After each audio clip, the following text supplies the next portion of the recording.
I had an editor over at Tech Target call me, and he said, "Why are you so excited about tape? The number of tape cartridges that shipped last year has actually declined year over year. You know, how do you explain that? How do you say that tape still has any energy?" And I said, well, it's kind of a perceptual thing. Glass half full, glass half empty.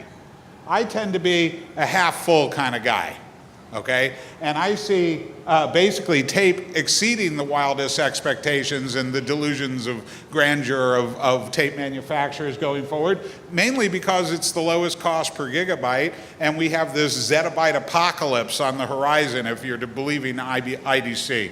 So, you know, it's something to think about. And whenever anybody tells you tape is dead, they don't know what they're talking about. And I said, well, now I have a realist argument to make about that glass half full, half empty.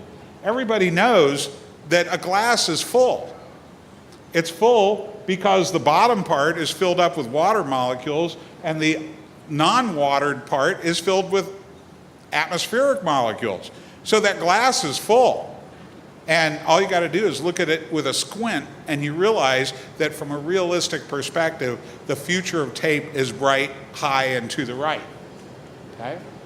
So he said, what does that mean? I said, you have to consider more than number of units shipped. You have to consider capacity shipped.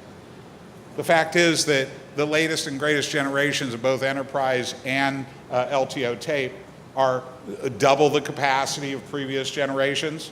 So you don't have to sell quite as many. Well, since I was on a roll, I said, someday the amount of water in that glass half full is going to be used in a fusion generation process. It's going to create enough electricity to power an entire city. And he looked at me quizzically and said, what's that got to do with tape? And I said, the energy savings from tape cannot be ignored. Now I realize people have stopped talking about green like it went away. But the fact of the matter is that we are quickly outstepping the amount of power that's being generated in the US grid. In parts of New England, you can't get another drop of electricity dropped into one of your facilities. So there's a sensibility here that we can't ignore. Okay, and then I came up with another one, a conspiracy theory. Okay, I said it's not really about the water that's in the glass half full or half empty. It's about what they're putting in the water. You know, because we're all aware of what fluoride does to us.